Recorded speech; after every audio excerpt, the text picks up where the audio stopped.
Just, I suppose, a lot of the questions have been asked, but the issue that's obviously affecting people's minds in relation to this is, on one level, there's a phenomenal largesse with regards to payments of people in the elites, and at another level, there's an attitude that student nurses shouldn't get paid, or individuals who are working at the coalface just have to carry on regardless and suffer because of the economic situation. And obviously, we have a massive economic crisis, and yet we have this largesse with regards the payment of salaries.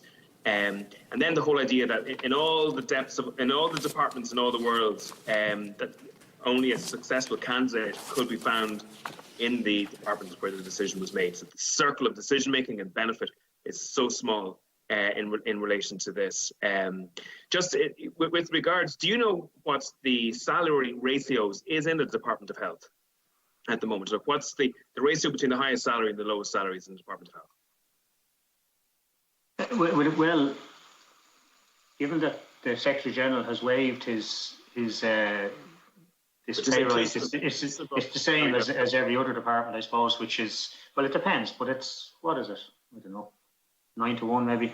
Is it? You probably worked it out, Deputy. I have. There's 3,000 people in the public service that are earning less than 22,000 euros at the moment. So with the salary that was granted to the SecGen, the ratio is 12 to 1. Which is enormous. In Nordic countries, for example, it would be 3 or 4 or maybe 7 to 1 would be the gap between the bottom and top salary. And I just want to ask a question: why was 80,000 and not 70,000 or 90,000 selected? From listening to your answers there, it seems that the 80,000 euro increase was plucked from the air to a certain extent. So it wasn't. There was no foundation in actual international standards with regards salaries or anything. So who originated the 80,000 figure? So as I said in answer to earlier questions, it was an increase on the existing amount, and it was a number below 300,000. And as I said earlier on, it's not more scientific than that.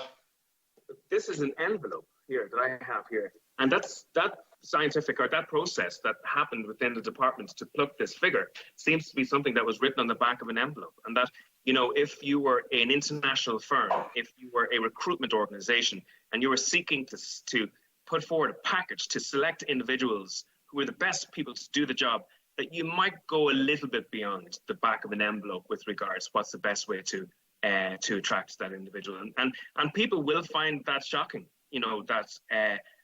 that this figure was literally plucked out of the air with regards that if anybody of the members of this committee here were in a ministerial role, I would expect them to actually, have a far better foundation on international recruitment statistics and metrics for them to understand, what figure to select. But it's just mind-blowing that literally the figure was plucked out of the air in this particular situation. And it was reported that the information was given to the cabinet meeting orally, and not that there was no paper trail. Is that correct? Well, there's a paper trail because there's a decision and their minute and all that. The Taoiseach did it orally at the meeting. Yeah, it's not reported. It's in the letter I sent you. Yeah. Why would it not have been provided to the cabinet members in a paper form in advance? Just traditionally, these Secretary General assignments are always done orally at cabinet meetings. The reason being that we're trying to protect sort of confidentiality of processes with individuals. So I suppose that takes that the cabinet is not a confidential space then. I didn't say that, Deputy.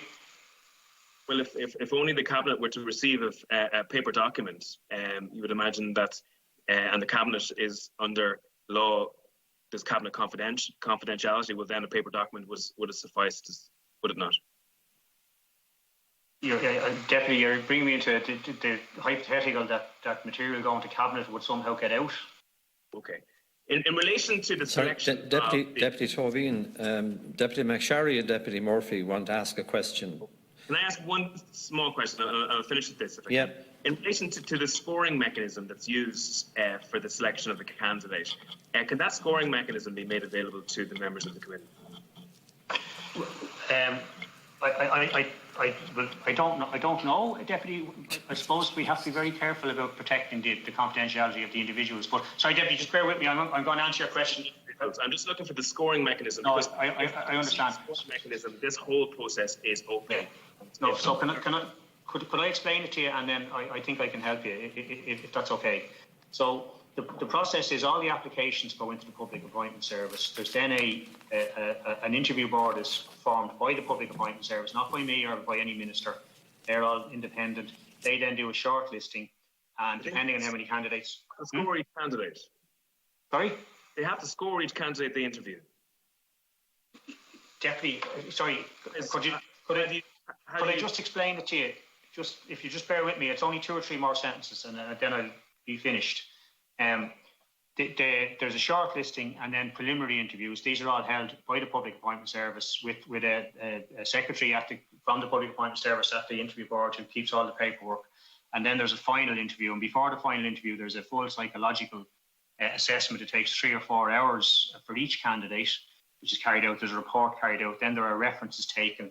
The people then obviously have to submit their CV, their application. They then have to do a presentation to the top level appointments committee. And then the top level appointments committee interviews each candidate for up to an hour.